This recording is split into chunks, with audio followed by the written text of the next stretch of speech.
Boa noite, sejam bem-vindos, sejam bem-vindas a este último capítulo da nossa série em Atos, uma igreja para o fim do mundo.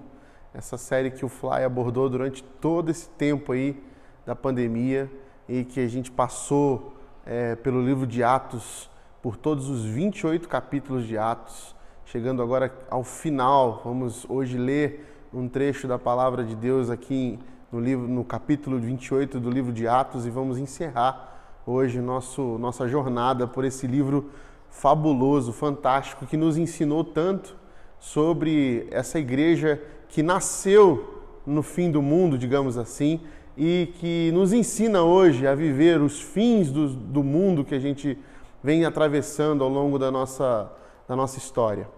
E o que, ao olharmos para essa igreja primitiva, para os movimentos missionários do início da difusão do Evangelho, da propagação do Evangelho, no início da plantação da Igreja de Jesus, no início desses primeiros movimentos dos discípulos de Jesus, o que ela nos traz para hoje como lição, o que essa igreja primitiva nos revela a partir do que Deus quer de nós daqui para frente e de tudo que a gente entende que é missão da igreja e identidade da igreja, o que nós podemos resgatar, o que podemos relembrar, toda essa esperança que nós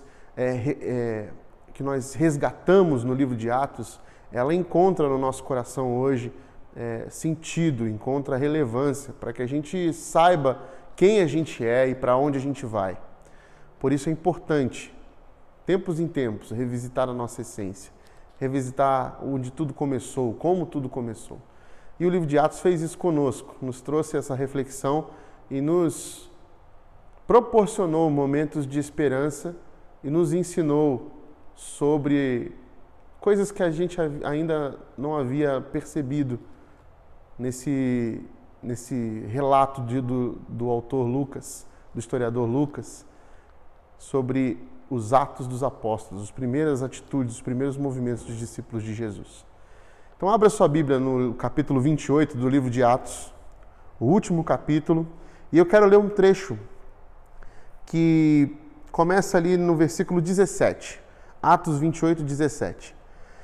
3 dias depois, ele convocou os líderes dos judeus. Quando eles se reuniram, Paulo lhes disse: meus irmãos, embora eu não tenha feito nada contra o nosso povo, nem contra os costumes dos nossos antepassados, fui preso em Jerusalém e entregue aos romanos.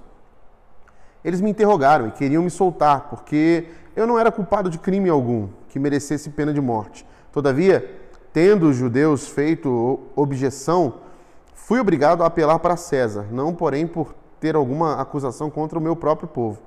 Por essa razão pedi para vê-los e conversar com vocês. Por causa da esperança de Israel é que estou preso com essas algemas. Eles responderam: não recebemos nenhuma carta da Judéia a seu respeito, e nenhum dos irmãos que vieram de lá relatou ou disse qualquer coisa de mal contra você. Todavia, queremos ouvir de sua parte o que você pensa, pois sabemos que por todo lugar há gente falando contra esta seita. Assim, combinaram encontrar-se com Paulo em dia determinado, indo em grupo ainda mais numeroso ao lugar onde ele estava. Desde a manhã até a tarde, ele lhes deu explicações e lhes testemunhou do reino de Deus, procurando convencê-los a respeito de Jesus com base na lei de Moisés e nos profetas. Alguns foram convencidos pelo que ele dizia, mas outros não creram. Discordaram entre si mesmo e começaram a ir embora, depois de Paulo ter feito esta declaração final. Bem que o Espírito Santo falou aos seus antepassados por meio do profeta Isaías: vá este povo e diga, ainda que estejam sempre ouvindo, vocês nunca entenderão. Ainda que estejam sempre vendo, jamais perceberão. Pois o coração deste povo se tornou insensível, de má vontade. Ouviram-os com os ouvidos e fecharam os olhos. Se assim fosse, poderiam ver com os olhos, ouvir com os ouvidos, entender com o coração, e converter-se, e eu os curaria. Portanto, quero que saibam que esta salvação de Deus é enviada aos gentios. Eles a ouvirão. Depois que ele disse isso, os judeus se retiraram, discutindo intensamente entre si. Por 2 anos inteiros, Paulo permaneceu na casa que havia alugado e recebia a todos os que iam vê-lo, pregava o reino de Deus e ensinava a respeito do Senhor Jesus Cristo, abertamente, sem impedimento algum. Vamos orar. Pai de amor, obrigado, Senhor, pela sua palavra. Obrigado por este livro de Atos que chegou até nós. Obrigado, Senhor, por tanto que aprendemos até aqui. Agora fala conosco, em nome de Jesus. Amém. Muito bem, nós estamos aqui na parte final do capítulo 28, em que Paulo então chega diante dos líderes dos judeus em Roma, e depois de ter passado por vários julgamentos pelo Sinédrio, pelos julgamentos de governadores, ele apresentou a sua defesa, pelo menos aí umas 5 vezes, e apelou para César por causa de sua cidadania romana. Por isso foi então transportado para Roma, na Itália. Nós então vimos no capítulo anterior que ele sofreu um grande naufrágio, mas sobreviveu ele e a tripulação, e agora chegando em Roma, chegando diante desses líderes judeus, ele começa a falar sobre esse reino, sobre o Cristo, que está vivo, está ressurreto. Ele começa a pregar em Roma pela primeira vez. E esses homens começam a escutá-lo, a falar sobre aquilo. E há algumas coisas interessantes nesse texto que me fazem lembrar, quase que fazendo uma retrospectiva, sobre o resumo todo de que o livro de Atos fala e o resumo todo sobre a fala de Paulo e a propagação de Paulo, a propagação do evangelho de Paulo a todos os povos, judeus, gentios. E me parece que essa conversa que ele tem aqui nesses versículos que nós lemos, é uma conversa justamente sobre isso, sobre esse conteúdo que Paulo então vem ensinando até chegar aqui em Roma, nesse último capítulo de Atos. Porque quando ele chega aqui agora, ele avisa o que tinha acontecido com ele, como foi que ele chegou até ali, e os judeus então ficam interessados, esses judeus líderes ali de Roma ficam interessados. Paulo, mas me fala, porque tem muita gente falando sobre essa seita. Paulo então fala para ele, olha só, é o seguinte, cara, não tem tempo muito para eu falar sobre isso. Você precisa ter tempo, na verdade.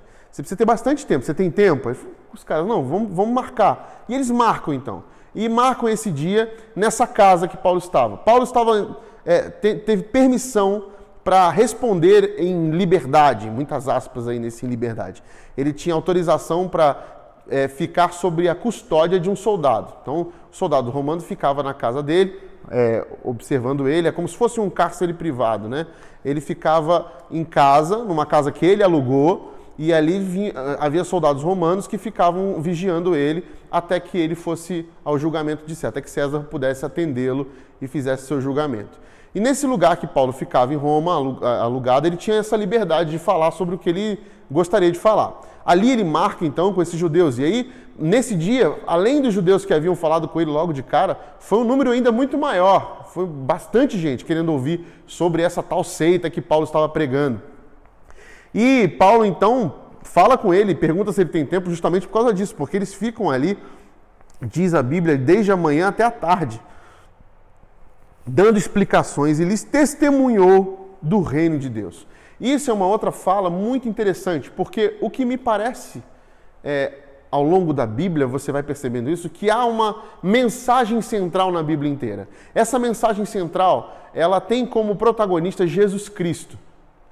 E tem como elemento desse protagonismo, tem como boa notícia desse protagonismo, a chegada do reino de Deus. O Evangelho, como todos nós sabemos, ele significa boa notícia. E a grande notícia, a boa notícia de que Jesus Cristo protagoniza é que o reino de Deus chegou. O ministério de Jesus é a inauguração desse reino que chegou. Então, portanto, o Evangelho é a anunciação de que o reino de Deus está aqui entre nós e virá em plenitude. Portanto, o testemunho de Paulo ao longo da sua carreira, ao longo de seu ministério, era sobre o reino de Deus. A Bíblia tem como mensagem central o reino de Deus e tem como protagonista central Jesus Cristo. Porque Jesus Cristo é o Deus vivo e encarnado que veio aqui, anunciou as boas novas. Que boas novas? Boas novas de salvação. Que salvação? A salvação do reino que virá em plenitude. Essa salvação não é simplesmente um livramento pós-morte, mas é uma salvação de quem está vivo, existindo e que agora pode experimentar em pequenas porções esse reino que virá em plenitude. Jesus afirma, o reino de Deus está próximo. E o reino de Deus está próximo, não é que ele está próximo em questão temporal, mas ele está próximo em questão de distância.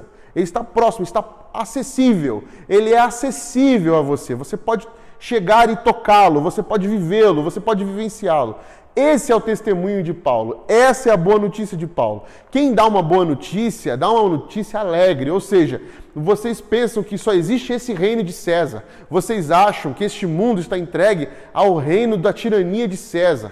Vocês pensam que a injustiça é o ponto final da história. A morte é o ponto final, é o grande inimigo derradeiro. Pois bem, vocês estão enganados, porque Jesus Cristo veio e Ele inaugurou um reino de justiça, de beleza, de vida plena. E esse reino está acessível, está fácil, Ele chegou, Ele está aqui no meio de nós. Você pode prová-lo, você pode experimentá-lo, você pode fazer parte desse reino que virá um dia em plenitude. Quando Jesus voltar do jeito que Ele veio, vivo, do jeito que Ele foi, vivo e ressurreto, e voltar até nós, Ele vai trazer esse reino e instaurará em plenitude esse reino. Até lá, nós, discípulos de Jesus, vamos proclamá-lo, vamos mostrá-lo, vamos proporcionar e oportunizar que você toque, que você experimente, que você viva esse reino. Para quê? Para que você tenha esperança. Para que nós, discípulos de Jesus, nos alimentemos com essa esperança de que não estamos entregues às leis, regras e opressões e injustiças de um tirano, de um poderoso tirano, de um reinado, de um império das trevas que domina as regras e as culturas desse mundo. Não, eu quero te apresentar um reino que é uma contracultura, é um contraponto, é um caminho diferente no meio das trevas, é vida que vence a morte, é justiça que é feita através de gente que se entrega, que se doa e que vive em amor. Pois bem, essa era a boa notícia. A boa notícia não é que, olha, se você não aceitar Jesus, você vai para o inferno. Isso não é uma boa notícia. Se você não vir para a minha igreja, para a minha religião, você vai morrer, vai arder no mármore do inferno. Isso não é boa notícia. Isso é uma advertência, isso é uma ameaça. Isso é uma provocação, né? Isso é um apelo, né? Um apelo, você apelar, quer dizer você confrontar o outro dizendo que há uma ameaça iminente caso você não faça aquilo que o outro está mandando você fazer. O reino de Deus não é isso. O reino de Deus é boa notícia. A boa notícia é que é o quê? É que a vida agora é plena. Você não precisa ser mais escravo de se viver como escravo. Você pode ter uma vida além daquilo que essas opressões, do que a pobreza, do que a miséria desse mundo pode fazer com você. Você pode viver além, para além dela. Porque Jesus está oferecendo uma vida para além disso que nossos olhos podem contemplar. E essa vida, esse reino já chegou. É possível experimentá-lo. É possível vivê-lo. E eu tinha muita curiosidade para saber como Paulo fazia isso. Como ele dava essa boa notícia, como ele apresentava. E o livro de Atos me deu essa chance de perceber como que Paulo foi apresentando o reino de Deus por onde ele foi passando. Então, ao olharmos para os textos de Atos, nós observamos em cada capítulo como Paulo dava testemunho do reino de Deus. Sem a gente perceber, nós descobrimos qual era a didática de Paulo. Qual era a forma retórica que ele usava, qual era a retórica que ele usava para apresentar esse testemunho. E eu dividi aqui, simbolicamente, em 3 capítulos possíveis, para que a gente identifique mais claramente como que Paulo apresentava durante os 28 capítulos, durante menos um pouco do que isso, mas a partir do momento em que ele experimenta, se converte, começa a caminhar com Jesus e começa a dar testemunho do reino, a gente começa a perceber os conteúdos da fala dele, como ele apresenta isso, como ele divide e reparte isso nas suas viagens missionárias. Então, o primeiro capítulo dessa aula, desse testemunho de Paulo para esse povo aqui que estava na casa dele ouvindo ele, eu chamaria de quem é Deus? Porque não é que o povo judeu não sabia quem era Deus, eles sabiam que era Yahvé, mas o problema é que eles sempre se relacionaram com Yahvé de uma forma impessoal. Como assim?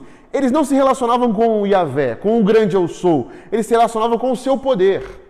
O olhar dos judeus era um olhar capcioso, era um olhar inclinado e tendencioso pela tentação do poder de Yahvé.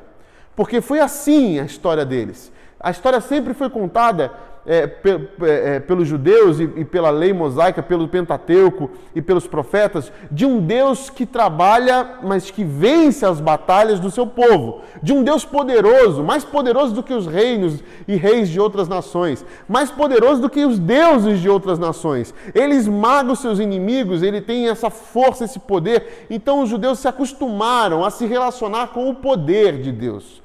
Eles se acostumaram a ter um Deus que é poderoso e, portanto, não o conheceram, não o perceberam, não ouviram, não o sentiram, não tiveram uma relação profunda com esse Deus. Tanto que o próprio Deus se faz homem para vir aqui e se relacionar de forma mais expressiva e pessoal com todos nós, para nos mostrar sua verdadeira face. Nós conhecemos a Deus a partir também de quem é Jesus, porque Jesus é Deus. E por isso, quando a gente olha para Jesus e para seu ministério e para tudo que ele fala e tudo como ele apresenta, nós estamos vendo a face verdadeira do Deus vivo e verdadeiro. E aí nós passamos a nos relacionar então com um Deus verdadeiro e não com a imagem de um Deus que eu criei e não com um atributo de Deus que me chama a atenção, que me faz cobiçar como poder. E Paulo está apresentando para eles então quem é Deus. O primeiro capítulo é quem é Deus, porque Deus ele pode ter todo o poder, um Deus poderoso, um Deus que tem todo o poder, mas ele se afirma um Deus amoroso. Deus pode ser poderoso, Deus pode ter poder, Deus é poderoso, mas Deus é amor. Deus é amor. Deus tem todo o poder, mas Ele é amor. E essa questão ontológica de Deus, que você pode dizer, é mera semântica, Rodrigo. Sim, mas que a semântica nos ajuda a entender a face amorosa divina. Quem é Deus? Deus é amor. E por Ele ser amor, Ele vem e se faz homem, se faz humano, para se relacionar conosco de forma amorosa, para se entregar por nós. Deus, por Ele querer desconstruir essa própria imagem de um Deus que só oferece o poder esmagador sobre os outros, Ele vem fraco. Um Deus que Paulo afirma que se esvaziou, está lá na carta de Filipenses. Um Deus que se esvazia de sua glória, de todo o poder e se faz vulnerável. Uma criança, um nenê, a espécie existente mais frágil de todo o universo. Uma criança, um bebê humano que nasce numa manjedoura, sem qualquer glamour, sem qualquer luxo, sem qualquer conforto, em Belém, num lugar que não era tido como um lugar honrado, e cresce na periferia de Jerusalém, num lugar que era considerado para os outros um lugar de gente que não presta, marginal. A Galileia, essa periferia de gente que não vale nada, é lá que Jesus cresce, em Nazaré, e é esse nome, esse lugar que dá a Jesus o seu nome ministério, Jesus de Nazaré. É assim que ele é conhecido. Um Deus que se faz fraco diante da violência do próprio homem, que não responde na mesma moeda, que não vira, que não mais usa o olho por olho, dente por dente, mas pelo contrário, oferece a outra face diante de um tapa. Um Deus que é cuspido, que é apedrejado, que é açoitado, que é ferido, que é colocado no madeiro, que é pendurado e morto em silêncio. Ao invés de usar todo o seu poder para aniquilar toda a sua criação, Ele nos ama e se entrega por nós e morre a nossa morte para que a gente possa viver. Essa face do Deus amoroso que Paulo vai apresentar, ela choca o mundo judeu porque mostra um Deus humilde, um Deus que ama mais do que qualquer outro tipo de atributo que a gente poderia dar na sua relação. Então, quem é Deus é o primeiro capítulo, e a resposta que Paulo dá a esse testemunho do reino de Deus é que Primeiro, o reino é de Deus. Então quem é esse Deus a qual pertence esse reino? É um Deus de amor, que se fez homem. O nome dele era Jesus. Ele veio, cresceu na periferia, veio pobre, veio humilde, veio servo, serviu a todos nós e nos amou tanto que morreu a nossa morte, mas não está morto, ressuscitou e está vivo. Por causa desse amor, dessa entrega perfeita. Ele nos ama tanto, Ele nos ama demais, que Ele se entregou pela sua própria criação para não ter que aniquilá-la. Isso já muda vários paradigmas nossos, já nos quebra ao meio. Essa mensagem dessa primeira lição de quem é Deus, apresentada pela boa notícia do Evangelho, de um reino de Deus que chegou, já nos leva para um outro tipo de relação. E nos leva para esse segundo capítulo do que Paulo está falando para esses judeus em Roma. E qual é esse segundo capítulo? Se Deus é amor, quem é esse Deus? Como nós nos relacionamos com esse Deus? Como nós estabelecemos então uma relação pessoal e íntima com esse Deus que é amor? Porque até agora nós aprendemos a nos relacionar com um Deus super poderoso. Até agora nós fizemos questão de seguir as suas leis porque sabemos que Ele é um Deus poderoso, que nos condena se não fizermos algo do jeito que Ele quer. E Paulo fala, calma, vocês entenderam errado. Vocês precisam olhar para a face amorosa de Deus, Jesus Cristo, e vocês vão entender como se relacionar com Ele. Porque se Deus é amor, a resposta é bem simples. A forma como nós nos relacionamos com Ele é em amor. E como que a gente faz isso? Permitindo que Ele nos ame. Permitindo que Ele invada o nosso coração, que Ele invada a nossa vida e nos ame. Porque é isso que Ele quer fazer. Deus escolheu nos amar. Deus decidiu nos amar. E essa decisão não dependia de nós. Por isso se chama graça. Porque não depende do que eu faço, do que eu quero fazer, do que eu deixei de fazer. Não depende das coisas que eu posso fazer por Ele. Então, estávamos acostumados a nos relacionar com um Deus que exigia barganhas, exigia sacrifícios. Mas o Deus amoroso, o Deus vivo e verdadeiro, Ele não exige nada disso de nós. Ele só pergunta para nós uma coisa. Eu posso te amar? Porque eu quero te amar. Permita-me eu te amar. Essa é a afirmação divina. Permita-me te amar. Permita-me entrar na sua vida. Como se Deus tivesse que pedir permissão para nós por alguma coisa, mas o fato é que o único caminho de relação com Deus que estamos abrindo aqui é essa possibilidade de deixar que Deus nos ame. De deixar que Ele faça o trabalho dele em nós. Faça a obra dele em nós. Nós somos a obra de Deus. A obra de Deus para esse reino de Deus que chegou. E essa mensagem amorosa, divina, que Paulo está ensinando aqui para eles e que ensinou ao longo de Atos todos é: Deus quer nos amar, e por que nós não estamos deixando ser amados? Por que nós não estamos nos permitindo ser amados por Ele? Ou seja, por que a gente ainda continua fazendo coisas em busca de Deus, para alcançar o favor de Deus? Como os antigos e os antepassados achavam que tinham que fazer, porque os outros deuses eram assim. Os outros deuses exigem sacrifícios, os ídolos exigem barganha e fazem trocas. Nosso Deus, Ele já nos ama, Ele já decidiu, e nós não interferimos nisso. Isso não tem a ver conosco, com o que a gente faz ou deixa de fazer. É graça, é favor imerecido. Nós não temos como ganhar, como barganhar com um Deus criador do universo. Ele decidiu nos amar, e esse Deus que é amor nos ama primeiramente, e porque Ele nos ama, porque Ele nos amou primeiro, então nós amamos. E como nós amamos? Primeira coisa, nós temos que deixar que esse amor perfeito invada o nosso coração. Precisamos deixar que esse Deus amoroso chegue até nós. E como que isso acontece? Bom, eu fico pensando que quando Deus vai se aproximando da gente com esse grande amor, esse perfeito amor, nós vamos começando a ficar assustados, porque nós vamos vendo quem a gente realmente é. Porque Deus nos ama como a gente é, mas Ele nos ama tanto que Ele não quer deixar a gente ficar como a gente é. Ele quer mudar algumas coisas. Olha, eu percebi, Rodrigo, que você é um pouco vaidoso nisso aqui.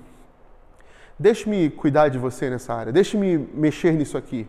E aí nós, não, Deus, isso aqui não mexe nisso aqui não. E parece que a gente não permite que Deus nos ame de fato. Nós achamos isso muito interessante, achamos isso muito bom. Então quer dizer que Deus só exige de nós, só pede para nós que nós deixemos Ele nos amar? Pois bem, Deus vem e me ama, mas quando Deus se levanta e vem até nós para nos amar e começa a nos amar de fato, com esse amor perfeito, Ele começa a mexer nas nossas entranhas, a mexer em algumas coisas que nós não queremos mexer, há coisas que nós temos até vergonha, e isso nos incomoda de um jeito profundo, porque a gente não queria, na verdade, que Deus visse esse nosso lado, mas Ele está vendo, e não só vendo, Ele está mexendo, e quando Ele mexe, Ele vai fazer a gente falar sobre isso, confessar, cair de joelhos, mudar, crescer, amadurecer, e experimentar uma vida, uma versão da nossa vida que nós nem imaginávamos que existia. A versão plena, mais que abundante.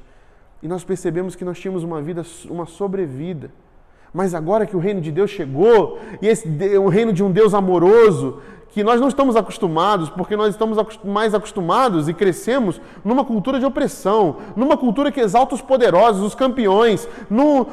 Nós crescemos num reino que imprime em nós essa característica de competidores, que nós não temos irmão nenhum, só inimigos e adversários, e que vencem o melhor. Agora nós estamos então sendo transportados para esse reino de Deus, que é amor, e que nos ensina que não existe esse negócio de competição. Eu te amo, não tem nada que você possa fazer ou deixar de fazer que vai fazer com que eu deixe de te amar. Nada pode te separar do meu amor por você. Você não precisa fazer nada, Rodrigo.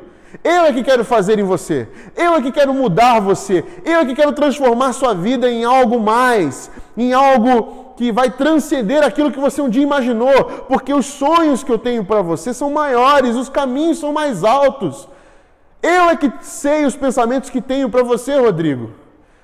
Por que você está se relutando? Por que você ainda quer viver quer viver como se ainda estivesse sobre a opressão maligna do pecado, dessa cultura pecaminosa, dessa corrupção que imprime em você meritocracia, orgulho, vaidade, performance? Não, o reino de Deus não tem a ver com isso. O reino de Deus chegou, Rodrigo. Experimente isso. Experimente esse meu amor perfeito por você e você vai ver que esse medo que você tem vai ser lançado fora, porque é isso que a Bíblia nos diz, que o verdadeiro amor, o perfeito amor, lança fora todo medo. E é isso que vai acontecer quando nós vamos permitindo que Deus nos ame, que Deus vá nos transformando, mudando o nosso ser, mudando a nossa caminhada, mudando os nossos passos, lapidando o nosso caráter, forjando o nosso caráter, quebrando a nossa vida e fazendo de novo, nos moldando como um bom oleiro. É assim que Deus vai fazendo. Vasos de barro para a sua honra, para a sua glória. E aí o terceiro capítulo é justamente quando nós entendemos o quanto Deus nos amou e quanto está nos amando e quanto está nos transformando, que nós não conseguimos ficar em silêncio, negligentes, omissos, com tanto amor, e começamos a querer amar a todos com este perfeito amor. Eu não consigo mais ver alguém sendo injustiçado. Eu não consigo mais não fazer nada diante da depressão do meu irmão. Eu não consigo não fazer nada diante do choro. Eu não consigo não me alegrar com a alegria do meu irmão. Eu não consigo repartir tanta coisa que eu recebi das mãos do próprio Deus. Eu não consigo deixar de ser generoso diante da generosidade de um Deus que é pleno em riqueza e que me deu oportunidades para ser repartido, seja de conhecimento, seja de riquezas financeiras, seja de riquezas materiais, seja de afeto, de riquezas emocionais. Eu não consigo mais considerar minha coisa alguma, mas eu reparto tudo o que tenho e coloco aos pés de Deus tudo o que sou, para que seja repartido, porque agora que eu entendi que o reino de Deus chegou, a minha vida não consegue mais viver em torno de mim mesmo. Agora eu parto para a coletividade. Não sou mais eu, mas que vivo, mas Cristo vive em mim. E quando Cristo vive em mim, eu entendo que eu sou uma comunidade de gente. Eu sou coletivo, eu sou nós. E nós agora andamos juntos, porque o reino de Deus não é individual, ele é coletivo. Ele é totalmente pessoal, mas ele é comunitário. E por ser comunitário, eu não consigo viver para mim mesmo, para o meu mundo. Isso ficou para trás, o reino de Deus chegou, o testemunho do reino de Deus chegou e através da minha vida eu começo a dar testemunho. É isso que está acontecendo com Paulo. É isso que Paulo está vivendo aqui com ele. Está dizendo, olha, o reino de Deus chegou. Não dá para parar em mim, a mensagem não acaba em mim. A mensagem vai para além. E aí ele cita Isaías, vai este povo e diga, ainda que estejam sempre ouvindo, vocês nunca entenderão, ainda que estejam sempre vendo, jamais perceberão. Por quê? Porque só percebe isso quem experimenta o perfeito amor, o verdadeiro amor que Deus nos dá e nos abre os olhos, como aconteceu com Paulo, as escamas caem e nós enxergamos um mundo que não está sobre a égide, sobre o império das trevas, da opressão, da meritocracia, da barganha. Não, eu não tenho que me sacrificar agora, subir escada de joelho, dar dízimo para poder receber bênção. Não, eu não faço mais esse tipo de coisa porque eu sei que Deus me ama porque Ele é amor e escolheu me amar. Eu estou livre, eu estou liberto e a minha generosidade, a minha capacidade de doar, ela não está condicionada a trocas, ela não está condicionada a marketing, a trades, a performances. Não, ela está, na verdade, ligada, intrinsecamente ligada à realidade desse novo reino que eu vivo agora aqui, em pequenas porções, até que ele venha em plenitude. É isso. O reino de Deus chegou. Quem é esse Deus? Esse Deus é amor. Esse Deus é pleno em amor. Sua face amorosa se revelou em Jesus Cristo, que morreu por nós e agora vive, e nos chama, e anuncia, e diz que Ele está entre nós, está conosco, porque o reino de Deus chegou. E como nós nos relacionamos com esse Cristo que está aqui entre nós? Em amor, permitindo que Ele nos ame, deixando que Ele nos transforme em amor, que o amor dEle invada o nosso coração e nos transforme, nos mude. Faça de nós, então, esse ser, essa nova criatura, para este reino que virá em plenitude. E como a gente dá testemunho, então, agora, constrangidos por esse amor? Amando as outras pessoas com esse perfeito amor. Amando, mas amando só os que são do reino? Não, amando a todos, amando o mundo. Porque esse mundo jaz no maligno, esse mundo precisa de amor, esse mundo precisa provar desse testemunho de um reino que virá em plenitude. Esse mundo precisa dessa igreja que é para o fim do mundo. Esse mundo precisa desse povo da igreja de Jesus, que se recusa a fazer negócios com as trevas, que se recusa a viver sob a égide do império das trevas, sob a égide do império da vaidade, da meritocracia, do consumismo, do individualismo, do orgulho, da barganha, da vaidade, da performance. Nós não somos mais deste reino, deste império. Nós somos do reino de Deus. E este reino de Deus chegou, está aqui, é uma realidade existente, verdadeira, é uma realidade acessível e que está nos chamando, como igreja de Jesus, a dar testemunho, a falar que este Rei, Jesus Cristo, está nos chamando e falando no nosso ouvido, com uma voz bem sensível ao nosso coração e à nossa alma. Deixa que eu te ame. Me deixe te amar. Deixa que eu seja o Senhor da sua vida.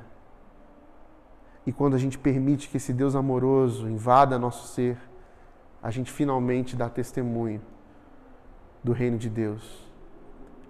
E aí a gente diz, o reino de Deus chegou. É isso que Paulo está fazendo. É isso que Paulo está fazendo e continua fazendo até a sua morte. É isso que os discípulos de Jesus estão fazendo. É isso. É disso que este livro está falando. É disso que este livro está nos conclamando a fazer. Essa mensagem central, que o reino de Deus chegou e que Jesus Cristo, o protagonista, o Rei, está vivo, nos transformando dia após dia, nos chamando a fazer parte desse movimento para o fim do mundo, porque é quando chegar o fim dessa era, deste mundo corrupto, é que nós vamos experimentar então a eternidade de um reino de justiça, de beleza e de amor. E nós anunciamos, e nós vivemos, e nós damos testemunho desse reino até que ele venha em plenitude, para a glória de Deus. Que Deus assim nos abençoe, que Ele nos guie até o fim do mundo, para que seja eterno esse amor em nós, um amor perfeito do Deus que é amor, que nos transforma dia após dia, de glória em glória, para a sua glória, fazendo com que esse reino seja visto por toda a gente e glorifiquem a Deus que está nos céus. Amém. Minha oração para você essa noite, nesse último capítulo da nossa série de Atos, é que você se lembre de quem é o nosso Deus e que Ele é amor, que sua face amorosa foi revelada em Jesus Cristo e que está vivo, morreu por nós, se entregou por nós e está vivo, nos convidando a abrir o coração e a alma para que o amor perfeito dele invada-nos, transforme-nos, mude o que precisa ser mudado, tire o que ele não colocou, para que a gente dê testemunho da presença do Cristo conosco, amando o maior número de pessoas possíveis, fazendo com que esse reino seja visto, ouvido, entendido, percebido na igreja de Jesus, que é para o fim do mundo, para que eles entendam que o reino de Deus chegou, foi inaugurado, é totalmente perceptível em seu povo, que ama em todo tempo e fora de tempo, ama onde não tem amor, abraça quem não quer ser abraçado, se relaciona com quem foi negligenciado, rejeitado e marginalizado, acolhe os jogados à sarjeta, premia os últimos colocados, abraça e serve e vive servindo, se entrega, esse povo que se entrega a própria vida como ovelhas no meio de lobos, até que venha o reino de Deus em plenitude e toda a maldade, todo o império da cobiça, das trevas, da vaidade, que o pecado insiste em instaurar, seja banido de uma vez por todas.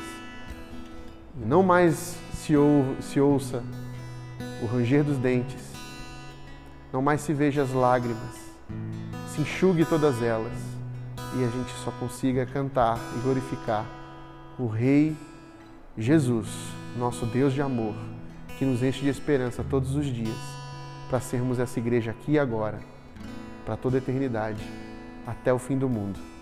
Amém. Que Deus nos abençoe. Uma boa noite a todos.